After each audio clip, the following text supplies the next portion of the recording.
আজকে আমরা বিশ্ব সভ্যতা এবং ইতিহাসের পার্ট 2 নিয়ে আলোচনা করব।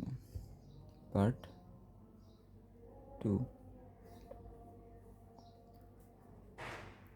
আমরা প্রথমে আজকের প্রথম বিষয়টা হবে বিশ্ব সভ্যতা এবং ইতিহাসের যে সভ্যতাটা নিয়ে আলোচনা করব সেটা হচ্ছে গ্রিক সভ্যতা।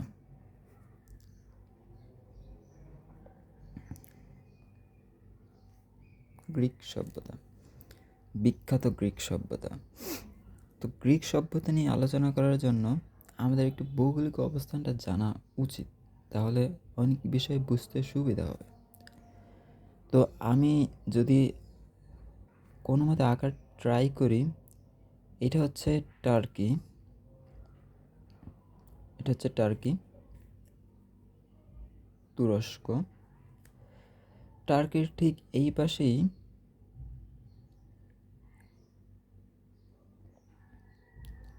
হচ্ছে এরকম কিছুটা কাছাকাছি শেপের, এরকম। এটা হচ্ছে গ্রিস, গ্রিস, গ্রিস, এটা হচ্ছে গ্রিস। আর এই পাশে যে সাগরটা আছে সেটা হচ্ছে Mediterranean C, Mediterranean C, Mediterranean C. তো আমরা যে টার্কি আঁকলাম, মেডিটেরিয়ান সি আঁকলাম, তার মানে তোমরা বুঝতেই পারতেছো এটা অনেকটা মধ্যপ্রাচ্যের কাছাকাছি অঞ্চল। সো আমরা যে পার্ট 1 লেকচারে যে জিওগ্রাফিক্যাল ম্যাপটা দেখানো হয়েছিল আগেকার সভ্যতার, সেটার কাছাকাছি কিন্তু এই টার্কি আর গ্রিস। তো মূলত এখানেই হচ্ছে যে এই পাশটাতেই ছিল মূলত মেসোপটেমিয়া সভ্যতা। এই যে এই পাশটাতেই, এখানে ছিল মিশর, সৌদি আরব ছিল এখানে, ইসরায়েল জর্ডান এখানে ছিল, এখানে ইরান ছিল। দেন আমরা একটা মেডিটেরিয়ান সি আঁকছিলাম আগের ক্লাসে। তো সেখান থেকেই কিন্তু এই মেডিটেরিয়ান সির এখান থেকে টার্কি গ্রিস শুরু। তারপর আর একটা রাজ্য আছে, সেটা হচ্ছে রাষ্ট্র আছে, সরি, সেটা হচ্ছে ইতালি। ইতালি এটা মেডিটেরিয়ান সি এর পাশেই, এরকম অনেকটা। Italy, Italy, Italy. আমরা এত শুনে থাকবো ইতালির রোম, নাম শুনছি, রোম, হলি রোমান এম্পায়ার। আজকে আমরা রোমান এম্পায়ার নিয়েও আলোচনা করব, সেটা একটু পরে। সেটা হচ্ছে ইতালি, এরকম একটা আছে। এই পাশে হচ্ছে ফ্রান্স, জার্মানি, এ পাশে আছে ফ্রান্স,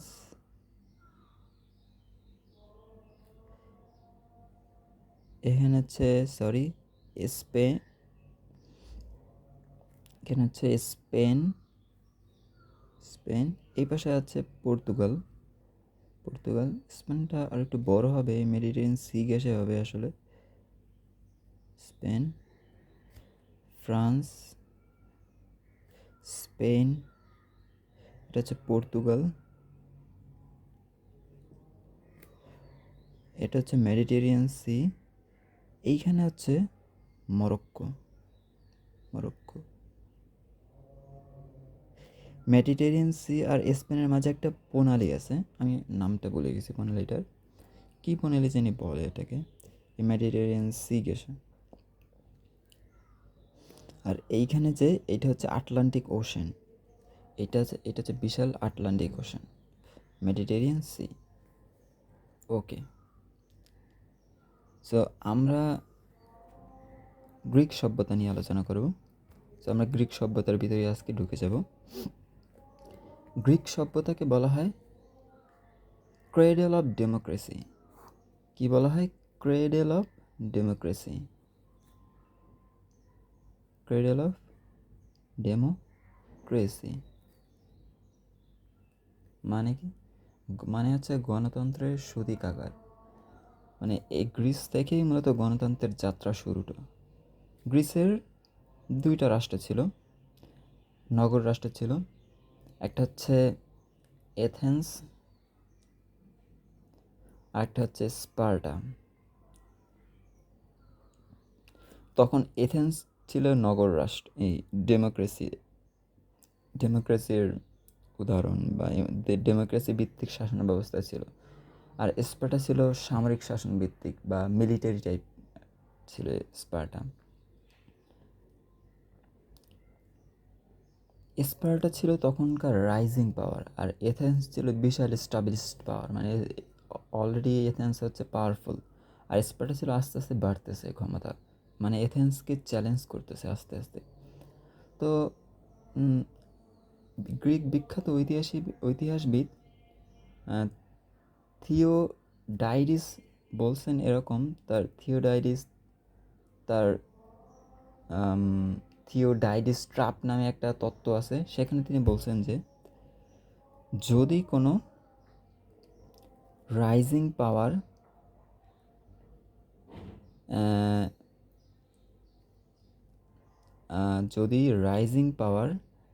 কোনো এস্টাবলিশড পাওয়ারের কর্তৃত্বকে চ্যালেঞ্জ করে, তাহলে সেখানে দ্বন্দ্ব এবং যুদ্ধ অবশ্যম্ভাবী হয়ে ওঠে। ঠিক আছে, এটা হচ্ছে থিওডাইডিস বলছেন, বিখ্যাত গ্রিক ঐতিহাসিকবিদ। সো সেটাই হয়েছে, এই যে স্পার্টা যে রাইজিং পাওয়ার এবং এথেন্স যে এস্টাবলিশড পাওয়ার, এই গ্রিসের ভিতরে যে দুইটা নগর রাষ্ট্র, এই নগর রাষ্ট্রের ভিতরে যুদ্ধ শুরু হয়ে গেছে। সেটাই কি বলা হয় ক্ষমতার যুদ্ধ বা ব্যালেন্স অফ পাওয়ারের লড়াই। এটা হচ্ছে আমরা বলতে পারি এখান থেকেই আধিপত্য বা হিজেমনি বিস্তারের জিনিসটা কিন্তু শুরু হয়। তো এই লড়াইটাকে বলা হয় দ্য পেলোপনেশিয়ার যুদ্ধ বা দ্য পেলোপনেশিয়ান ওয়ার।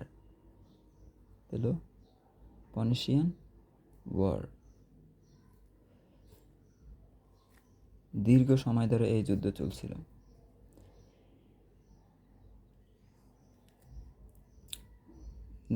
আরেকটা এই গ্রিসের ভিতরে আরেকটা নিরপেক্ষ দ্বীপ রাষ্ট্র ছিল, সেটা হচ্ছে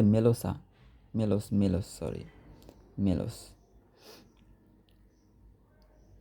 তো এথেন্স আর স্পার্টার মধ্যে তো যুদ্ধ চলতেছে। তো এথেন্স কী করছে, সে হচ্ছে তার এলাই বাড়াইতে গেছে, বা এই মেলোস দেশকে সে স্বাধীন করতে গেছে, সে দখল করতে গেছে। মেলোস তখন নিরপেক্ষ এবং স্বাধীন একটা রাষ্ট্র ছিল। তো এথেন্সের দূতরা গেছেন মেলোসে মেলোসে দেন মেলোসের মানুষজন পুরোপুরি নাকচ করে দিছে যে না, আমরা মানি না। এথেন্স বলছে যে তোমরা আমাদের সাথে আসো, আমাদের সাথে আমরা একসাথে একটা রাষ্ট্র গঠন করবে, এভাবে বলছে আর কি, যে স্পার্টার বিরুদ্ধে যুদ্ধ করবে। তো মেলোস রাজি হয় না, ও নিরপেক্ষ থাকতে চায়। তো পরে মেলোসের রাষ্ট্রদূতরা এথেন্সের রাষ্ট্রদূতরা বিখ্যাত একটা কথা বলছে, অ্যান্ড বাস্তববাদের একটা কথা। সেটা হচ্ছে যে the strong do what they can, the weak suffer what they must. মানে শক্তিশালীরা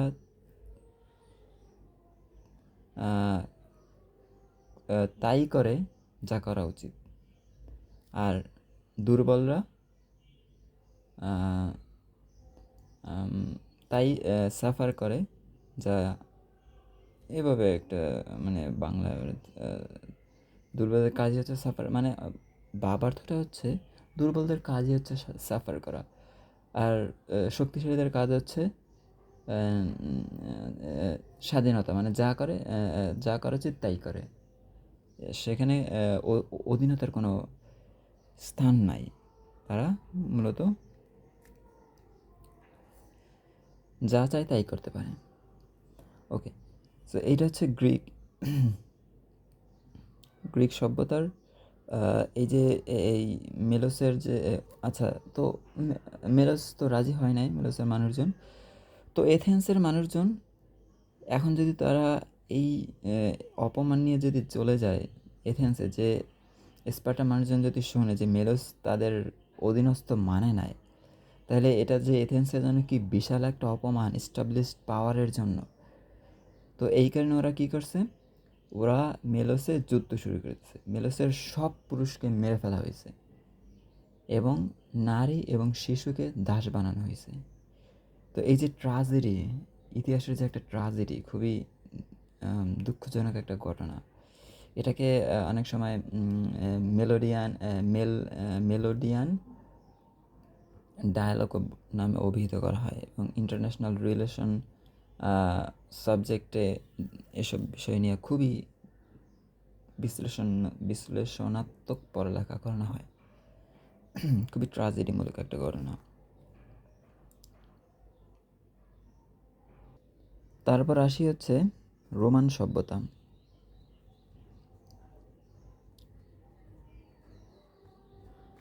রোমান সভ্যতা শুরু হচ্ছে ইতালির রোম শহরে। তো ইতালির রোম হচ্ছে, এই হচ্ছে ইতালি। ইতালির রোম একটা শহর ছিল, সেখান থেকে মূলত রোমান সভ্যতার যাত্রা শুরু। রোমান সভ্যতাকে বলা হয় holy Roman empire. Holy Roman empire. একমাত্র রোমান সভ্যতাই সর্বপ্রথম ইম্পেরিয়ালিজম মানে সাম্রাজ্যবাদের ধারণা দেয়।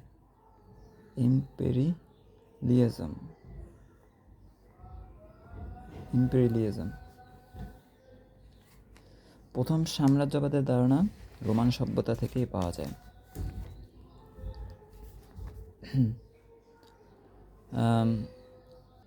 তখনকার দিনে রোমের বিখ্যাত সম্রাট ছিল জুলিয়াস সিজার। আমরা নাম শুনছি, জুলিয়াস সিজার।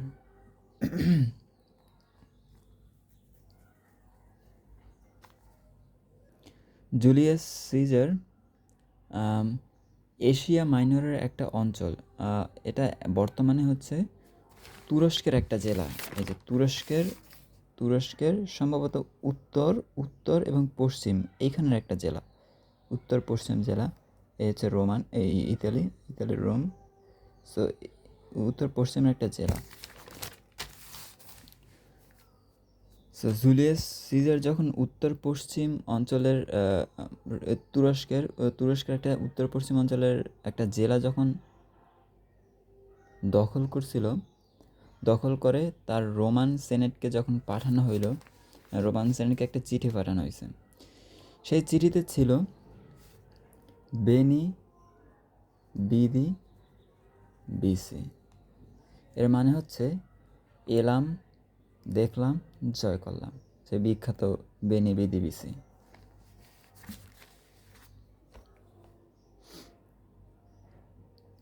তখনকার রোমান এম্পায়ার ভূমধ্য সাগরের পুরো অঞ্চল এবং আফ্রিকাটা হচ্ছে এরকম একটা জায়গায়।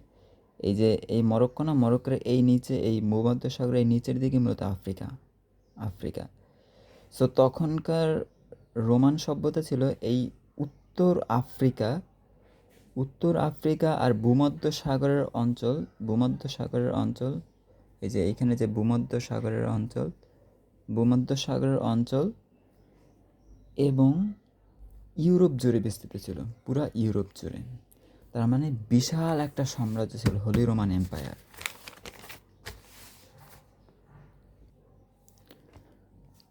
তো হোলি রোমান এম্পায়ারের বিখ্যাত আইনের শাসন ছিল, মানে আইনের সুশাসন ছিল, ন্যায় বিচার ছিল। কীভাবে ন্যায় বিচার করতো? তারা হচ্ছে ব্রোঞ্জের পাতে খোদাই করে 12টা আইন লিখছে। এটা কি বলা হয়? The law of the 12 tables বা 12 টেবিল ল বলা হয়। বিখ্যাত 12 টেবিল ল, 12টা ব্রোঞ্জের পাতে খোদাই করে লেখা হয়েছে মূলত এই লটা।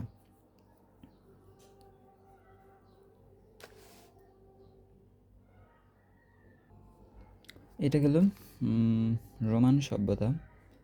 এখন আমরা আসব সিন্ধু সভ্যতা।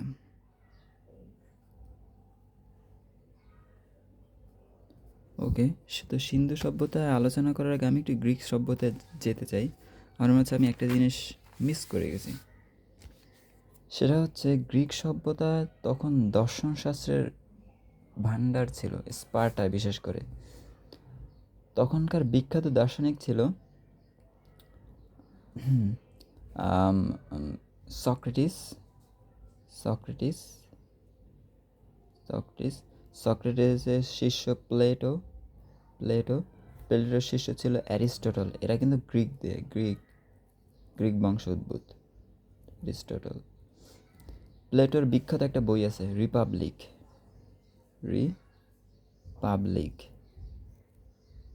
অ্যারিস্টটলের বিখ্যাত একটা বই আছে দ্য পলিটিক্স।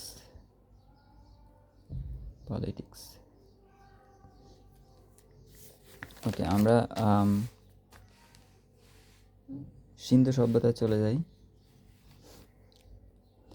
সিন্ধু সভ্যতা হচ্ছে পাকিস্তানের সিন্ধু নদীর তীরবর্তী যে অঞ্চলটা গড়ে উঠছে, সিন্ধু নদের তীরবর্তী যে অঞ্চলটা গড়ে উঠছে সেটা ছিল সিন্ধু সভ্যতা। সিন্ধু সভ্যতার বিখ্যাত দুইটা নগরী হচ্ছে হরপ্পা ও মহেঞ্জোদারো।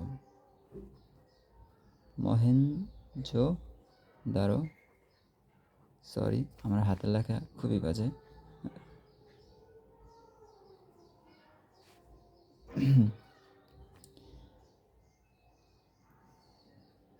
তো হরপ্পা ও মহেঞ্জোদারো কেন সিন্ধু সভ্যতা নিয়ে আলোচনা করা হয়, বা সিন্ধু সভ্যতার বৈশিষ্ট্যগুলো আসলে কী? সিন্ধু সভ্যতা অন্যান্য সভ্যতা থেকে খুবই আরবানাইজেশন, মানে নগরায়ণ ব্যবস্থা ছিল খুবই উন্নত।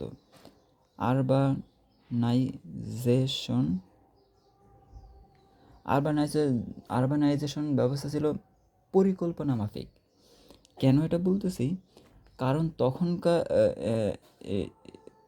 প্রত্নতাত্ত্বিক নিদর্শন বা গবেষণা থেকে পাওয়া যায় যে সিন্ধু সভ্যতার প্রতিটি ঘরে স্বাস্থ্যসম্মত পয় নিষ্কাশন ব্যবস্থা ছিল এবং ড্রেনেজ সিস্টেম ছিল। Can you imagine? Drainage system ছিল তখনকার দিনে। কীভাবে ড্রেনেজ সিস্টেমটা এভাবে কাজ করতো, প্রত্যেকটা বাড়ি থেকে পোড়ামাটির পাইপের মাধ্যমে পয় নিষ্কাশন ব্যবস্থা রাস্তার মেইন ড্রেনের সাথে যুক্ত থাকতো। প্রত্যেকটা বাড়ি থেকে পাইপের মাধ্যমে রাস্তার পয় নিষ্কাশন নালীটা রাস্তার মেইন ড্রেনের সিস্টেমের সাথে যুক্ত থাকে। এবং এই রাস্তার যে ড্রেনেজ সিস্টেম, এইটা আবার ডাকনা দিয়েও ডাকা থাকতো, মানে আচ্ছাদিত থাকতো। মানে ওরা কতটা উন্নত নগর পরিকল্পনার চিন্তা করে আগাইছে তখনকার, মানে সিন্ধু সভ্যতার পৌর প্রশাসনগুলো কতটা ডেভেলপ মাইন্ডেড ছিল। ওদের একটা বিখ্যাত হচ্ছে ওদের রাস্তাগুলো ছিল জ্যামিতিক শেপের, এবং একটা রাস্তা আর একটা রাস্তার সাথে সমকোণে মিলিত হইতো। এভাবে সমকোণে মিলিত হইতো। সো আরবানাইজেশনের উৎকৃষ্ট উদাহরণ হচ্ছে সিন্ধু সভ্যতা। তারপরে আসি আমরা হচ্ছে কোথায় আসতে পারি, চৈনিক সভ্যতায় যেতে পারি। চৈনিক সভ্যতা,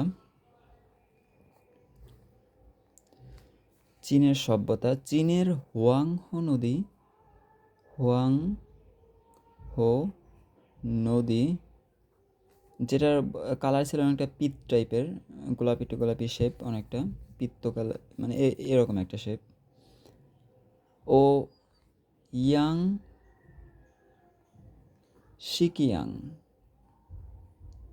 ও শিকিয়াং নদীর তীরবর্তী যে সভ্যতাটা গড়ে ওঠে সেটাই ছিল চৈনিক সভ্যতা। তো চৈনিক সভ্যতা পৃথিবীর প্রথম আমলাতন্ত্রের ধারণা দেয়, ব্যুরোক্রেসি। পৃথিবীর প্রথম আমলাতন্ত্র ধারণা এই চৈনিক সভ্যতা থেকেই আসে। চীনারা প্রথম আমলাতন্ত্র গড়ে তোলে এবং আমলাতন্ত্রের আমলাতন্ত্র বাছাই করার ক্ষেত্রে ওরাই প্রথম সিভিল সার্ভিস পরীক্ষা, মানে পরীক্ষার মাধ্যমে মেধার ভিত্তিতে দেশ চালানোর জন্য আমলা বাছাই করে। মানে আমরা যে এই যে সিভিল সার্ভিস বিশেষ পরীক্ষা দিব, এটা এদের সূত্রপাত কিন্তু এই চীন সৈনিক সভ্যতা থেকেই। তো চীনরা এতটা সুশৃঙ্খল ছিল রাষ্ট্র পরিচালনার ক্ষেত্রে। ওদের বিখ্যাত দার্শনিক ছিল, তোমরা নাম শুনে থাকবে, কনফুসিয়াস। কনফুসিয়াস বিখ্যাত দার্শনিক। কনফুসিয়াসের দর্শন শাস্ত্রই তখনকার সমাজ ব্যবস্থায় প্রচলিত ছিল, সমাজ ব্যবস্থাকে নিয়ন্ত্রণ করত। কনফুসিয়াসের দর্শন ছিল এরকম যে নীতি নৈতিকতা, পারিবারিক মূল্যবোধ, নীতি নৈতিকতা, পারিবারিক মূল্যবোধ, বয়োজ্যেষ্ঠদের সম্মান ও শাসকদের প্রতি প্রজাদের কর্তব্য। এই চারটা বিষয়, এই চারটা না কয়েকটা, এই মানে যে কয়টা বিষয়, এই বিষয়গুলাই তখনকার রাষ্ট্র ব্যবস্থাকে সুশৃঙ্খল এবং আমলাতান্ত্রিক জটিলতা থেকে বছর বছর ধরে রক্ষা করে আসছে। এটা হচ্ছে চৈনিক সভ্যতা, যারা যারা প্রথম ব্যুরোক্রেসি, আমলাতন্ত্রের উদ্ভাবন ঘটায়। এখন আমরা আসবো হচ্ছে ইনকা সভ্যতা। ইনকা সভ্যতা এটা হচ্ছে পেরু অঞ্চলে। পেরু কোথায়? পেরু হচ্ছে দক্ষিণ আমেরিকা। এটা অনেকটা এরকম, আমি যদি দেখাই, এইখানে হচ্ছে সম্ভবত এটা কি বলে, মেক্সিকো।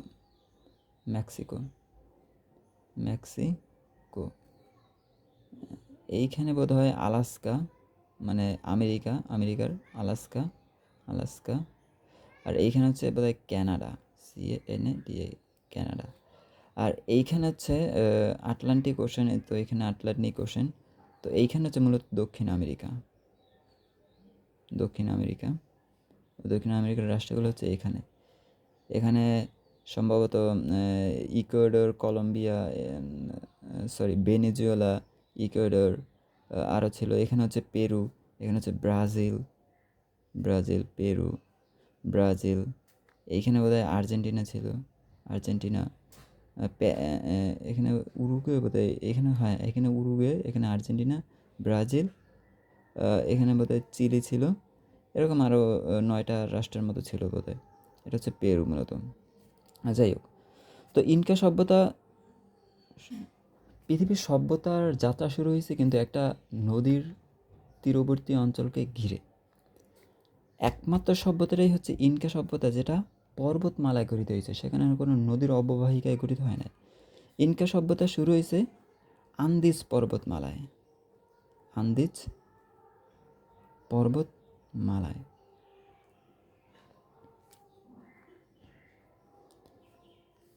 পর্বতমালায় গড়ে উঠছে মূলত ইনকা সভ্যতা। ইনকা সভ্যতার একটা ঐতিহাসিক নগর রাষ্ট্র ছিল, সেটাকে বলা হয় মাচু পিচু শহর। এই মাচু পিচুর নির্মাণ কাজ বা প্রতিষ্ঠাতা ছিল হচ্ছে তখনকার সম্রাট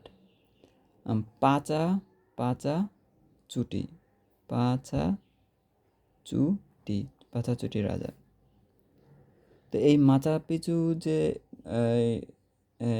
শহরটা ছিল, এই শহরটাকে অনেক সময় বলা হয় the lost city of Inca. Lost city of Inca মানে হারানো শহর, ইনকা সভ্যতার হারানো শহর, এরকম নামে বলা হয়। ইনকা সভ্যতারা সর্বপ্রথম নথিপত্র সংগ্রহের এবং গণনার একটা সুস্পষ্ট পদ্ধতি আবিষ্কার করেছিল। মানে তাদের যে ইনস্টিটিউশনাল দক্ষতা, প্রশাসনিক দক্ষতা ছিল, সেটা এখান থেকে পাওয়া যায়। কীভাবে তারা সংরক্ষণ কাজটা করতো? তারা কিপু পদ্ধতি আবিষ্কার করেছিল। কিপু পদ্ধতিটা কীরকম? তারা এই যে আদমশুমারির তথ্য, সরকারের আয় ব্যয়ের তথ্য, তারপরে হচ্ছে রাজস্বের তথ্য গণনা করতে এই জিনিসগুলোকে তারা মনে রাখার সুবিধার্থে বা হিসাব করতে তার কিপু পদ্ধতি আবিষ্কার হয়েছে। কিপু পদ্ধতি ছিল বিভিন্ন দৈর্ঘ্যের দড়ি এবং সেখানে গিট বাঁধা থাকতো, এরকম গিট বাঁধা। এই গিটের মাধ্যমে তারা মূলত হিসাব নিকাশ করতো। গিটের দৈর্ঘ্য, গিটের দড়ির দৈর্ঘ্য, গিটের সংখ্যা, দড়ির রং, এগুলা ভিন্ন ভিন্ন তথ্য প্রকাশ করতো, ভিন্ন ভিন্ন তথ্য দিত। তো এটা ছিল কিপু পদ্ধতি, বিখ্যাত। এভাবে হচ্ছে ওরা তথ্য সংগ্রহ করতো, কারণ ওদের নিজস্ব বর্ণমালা ছিল না, ওরা জানতো না, তাই ওরা এই পদ্ধতিতে আবিষ্কার করছে। এই পদ্ধতিতে তখনকার রাষ্ট্র ব্যবস্থা চালানো হয়েছে। সো ওদের ইনস্টিটিউশনাল এফিসিয়েন্সি খুব সুন্দর ছিল, যে ওরা তথ্য এভাবে যাচাই বাছাই করতো, এভাবে সংরক্ষণ করতো। ওকে, এটা গেল হচ্ছে ইনকা সভ্যতা। এটাই লাস্ট পার্ট 2-তে, এটাই বিশ্ব সভ্যতার আপাতত এই এতটুকুই লাস্ট চ্যাপ্টার। ওকে, ঠিক আছে।